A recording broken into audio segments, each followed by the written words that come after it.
Hey y'all, welcome back to Sunflowers and DIYing. So excited that you could be here with me on this video, and I do hope that you will stick around until the end so you can see the final reveal. So first, for DIY number one, I'm going to take this canvas from the Dollar Tree with this gorgeous napkin. If you guys have never worked with napkins, highly recommend it. They are so fun. It definitely gives you a new light on how you look at a napkin, and they're really simple to work with. On some cases, or most cases, it depends on how much Mod Podge you're using or glue or anything like that. To glue it down, you will receive bubbles, but if you do light coats, then, like a thin layer of Mod Podge, you could get less bubbles. So that's what I'm going to do here. I do a super thin coat of Mod Podge.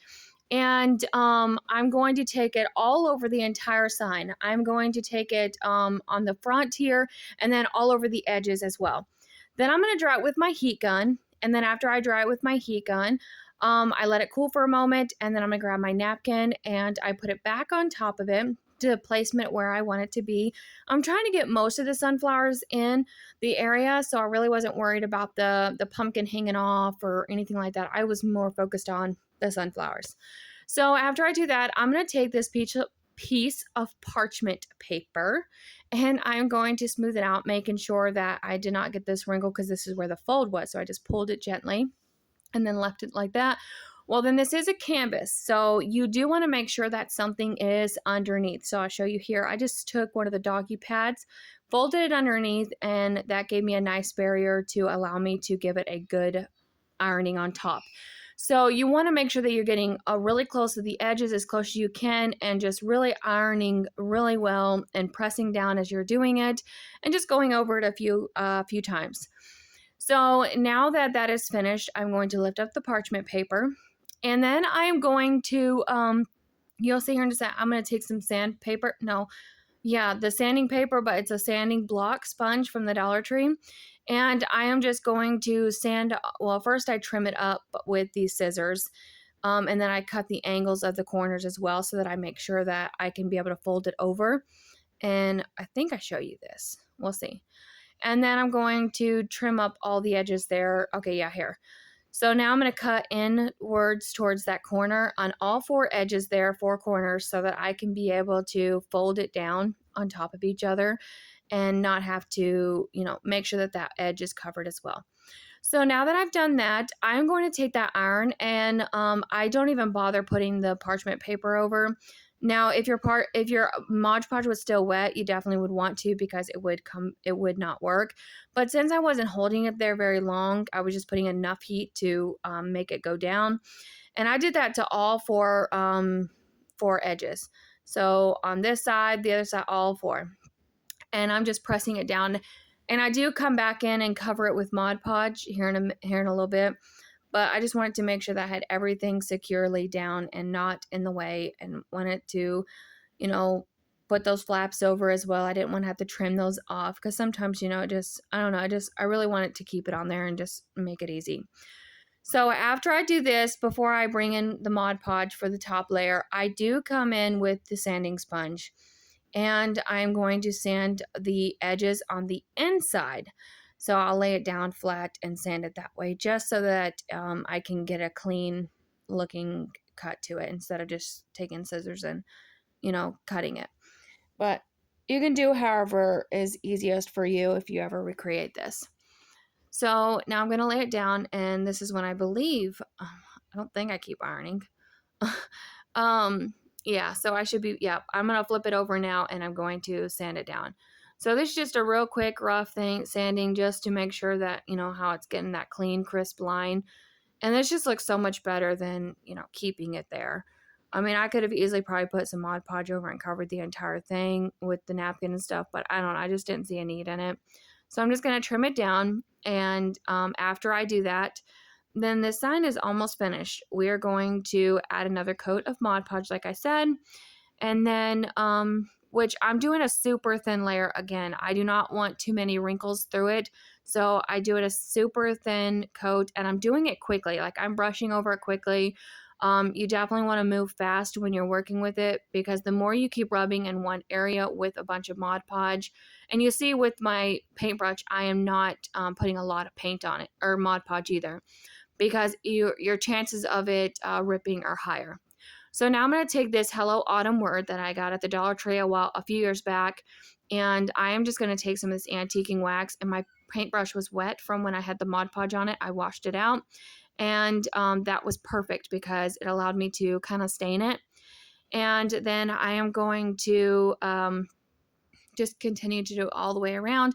And then after I do that, I am going to grab my heat gun and I'm going to dry the antiquing wax to make sure that it is completely dried. And then I'm going to, after I do that, I do end up adding some, what's it called? Stitching with a paint marker that I had.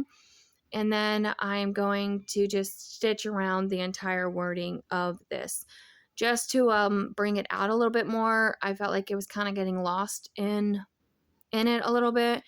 And this is a very busy background. I do realize that. And I love it though. I think it is gorgeous. I love the vibrant orange and that green. And then the sunflowers just make it even better. So I thought that, it still should be fine. So I'm just going to take my paint marker and just stitch it all the way around. And then after I do that, I'm done. I'm just going to glue it on and there's the cute little sign. So yeah. So let me know in the comments below which one is your favorite. I personally love them both, but I also am a sucker for sunflowers. So I can't help myself. They definitely inspire me. So I hope that you guys have something that inspires you, that gets you to crafting and gets you to have fun. And if you're not, then you're doing something wrong. That's for sure. So if you're new, welcome to my channel. My name is Sarah, and I am so happy that you're here. I hope that you love my content and you love the videos that I bring to you, and that you will stick around and enjoy more.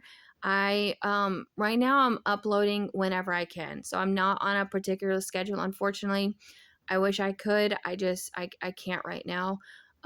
So I do apologize like that. If you guys are if you're more used to a schedule, I will try to do better at doing that. But right now I'm not trying to stress myself out. I am just trying to enjoy crafting and craft when I can. I do have 3 toddlers and a business, and it definitely gets a little crazy. So um, definitely enjoy it though, for sure. And that's why I want to craft and I want to continue to bring you lots of fun inspiration, especially this time of year for fall, because I'm in a couple playlists for next October, and y'all, they're already talking about Christmas. So it's like, get my phone in quickly. So this is the napkin challenge, and I usually have a co-host, but sometimes I don't. So this month it's just me, and then we are just going to bring you lots of fun fall napkin videos here, where we just take napkins from our stash or recent new ones from the Dollar Tree, wherever they can find them. I've been just crafting my stash for the last year or so of napkins, and I've been loving every bit of it. So this is definitely a really cute one as well. So this is a barn back in Valentine's Day. They had them. And I just took some paper and covered the back side, and then I used the front side as one of my other videos. And then I'm like, well, let's use the back for this fall one. That'd be so cute. And I didn't even have to add anything to it except for this Mod Podge, obviously. And it was just good the way it was. So then I took this napkin and I did do a rough cut out of the pumpkin in the stem part there. You'll see here in just a minute after I dry the Mod Podge. Definitely make sure you dry the Mod Podge. Oh, and then another thing, make sure that you get down to single plies. You do not want to add a napkin to your project with 2 or 3 layers of plies of the napkin piece, because it will only stick to the one, and then your other pieces are just coming up. So definitely make sure that you remove the other plies. So here I'm showing you that I am removing it because it's very, very important. And you'll kind of know if you removed them all. You see how it's looking sheer right there? I've removed all 3 plies. So definitely make sure that you can see the design perfectly through it. Now I'm just going to line it up the best I can. And then I was about to glue this down with the heat height thing, but I'm like, nope, I need to cut this real quick. And so I ended up just cutting off the brown background, and it really brought out the pumpkin more, I thought. And I just think it turned out really cute. And it's simple, it's quick. I mean, so quick. I couldn't believe how fast it took me doing this. So that was very thankful for that, for sure. So now I'm just going to do a rough cut. Now you can easily do the other cut method by taking the water and a paintbrush and doing, but I wanted more of a cleaner, more clean line. And so I just went ahead and just did this instead of doing it the other way. But both ways work just as well. I enjoy the other way as well. So here it is. Now I'm going to just take my parchment paper, put over top of it, and I'm just going to get this design down. Then I felt like it needed some more. So I was trying to cut out popsicle stick roof, as you see over there, the popsicles in the picture. But the cuts were throwing me off big time, and it just was not working for me. So I'm like, I can't waste time on this. I have to just go ahead and just paint a frame, a roof on. And I believe that this turned out so much better with me putting a roof on it like this than without one. I feel like it gave it the dimension, it divided the piece up a little bit. I don't know, it's really cute. You let me know what you all think. And I did distress it a little bit as well. You'll see here in just a minute on how I do that. So right now I'm just really carefully just going over the edge there.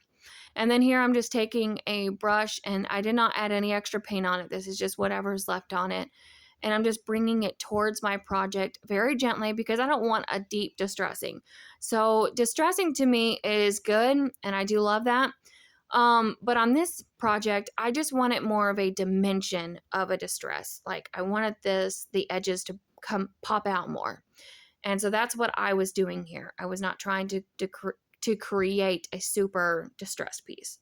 So let me know in the comments below which one is your favorite. I love them both, and I hope that you'll stick around for the playlist and to watch that and let everyone else know as well. And remember, be someone's sunshine. Bye, y'all.